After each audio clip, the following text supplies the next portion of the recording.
Merci, équipe Gros Bon Sens. Voici l'équipe de Gros Bon Sens. Mais avant de commencer aujourd'hui, et la Journée nationale de commémoration et d'action contre la violence faite aux femmes, nous nous souvenons des 14 femmes brillantes et ambitieuses dont la vie a été cruellement interrompue par un criminel haineux, simplement parce qu'elles étaient des femmes. Et nous honorons leur mémoire en nous engageant à nouveau à mettre fin à la violence faite aux femmes.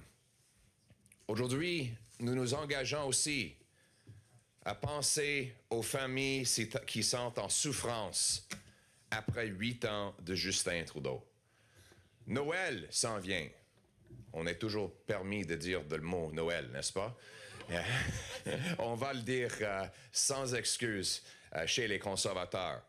Mais la réalité, c'est que pour un grand nombre de familles canadiennes, Noël, ça va être une période de misère, malheureusement, cette année. Après 8 ans de Justin Trudeau, la souffrance, la pauvreté, le manque d'argent et de nourriture est pire que dans une génération. Pensons des lettres écrites par des petits enfants au Père Noël. Normalement, nos enfants écrivent au Père Noël pour des jouets ou pour d'autres choses. Mais 27 000 jeunes Québécois ont demandé au Père Noël dans des lettres des choses beaucoup plus simples.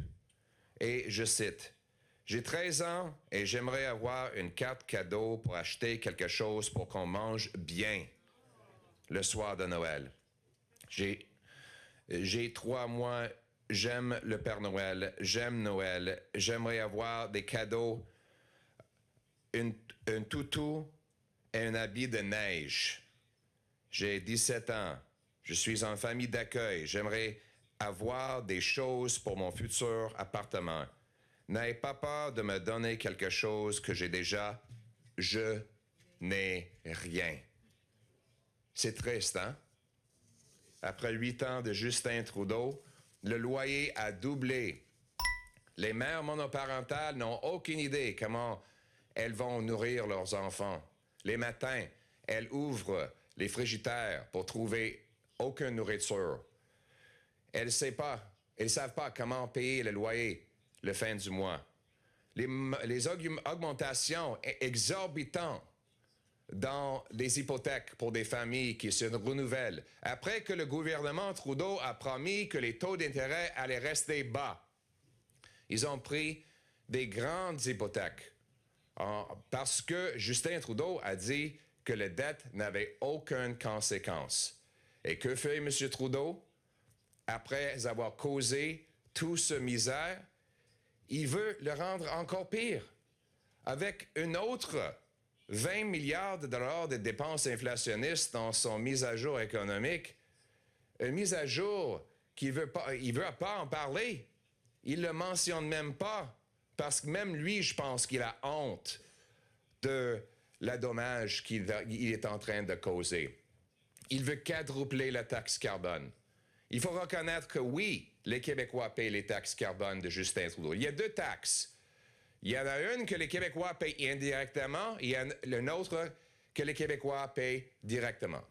La première, c'est la taxe carbone qui s'applique, oui, sur le dos des fermiers. Donc, si les fermiers du Canada payent une taxe et les camionneurs payent la taxe, toute la nourriture que les Québécois achètent, qui est transportée d'ailleurs au Canada, est taxée par la taxe carbone de Justin Trudeau. Il y a une deuxième taxe carbone qui va s'appliquer au-delà de toutes les autres taxes. Ça s'appelle le règlement pour des combustibles. Ça va ajouter une autre 17 sous le litre, et si on ajoute encore le taxe de vente, c'est 20 sous le litre. Ça s'applique directement au Québec. Et que veut le Bloc? Le Bloc veut radicalement augmenter les taxes carbone sur le dos des Québécois pour financer un gouvernement fédéral plus grand et plus fort. Seulement le Parti conservateur, basé sur le gros bon sens, va éliminer les taxes carbone pour emmener des prix plus bas pour les Québécois et pour tous les Canadiens.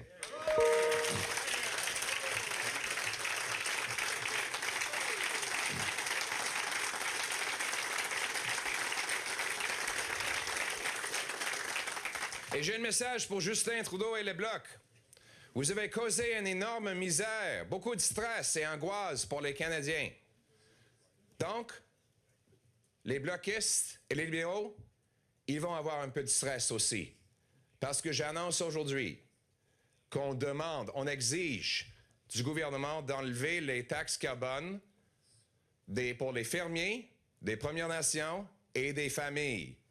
Ou on va mettre des milliers d'amendements dans les comités et à la Chambre des communes, des votes qui vont continuer 24 heures. On va jamais arrêter. On va même retarder les vacances de Noël de tous les politiciens sur la colline parlementaire jusqu'au moment qu'ils enlèvent la taxe.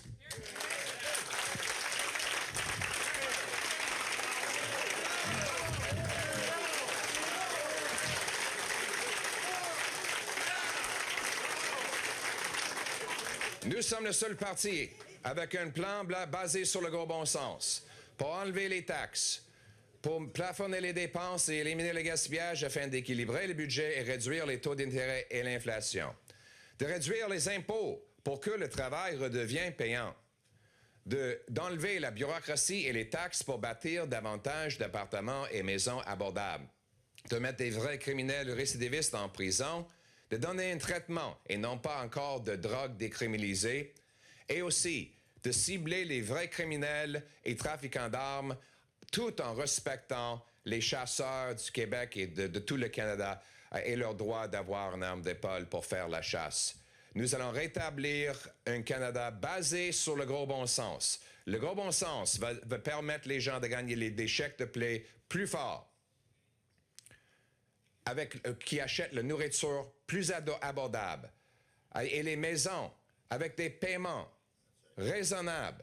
Ça, c'est le Canada que nous voulons bâtir. C'est ça le gros bon sens et c'est ce que nous allons ramener pour les Québécois et les Canadiens. Thank you.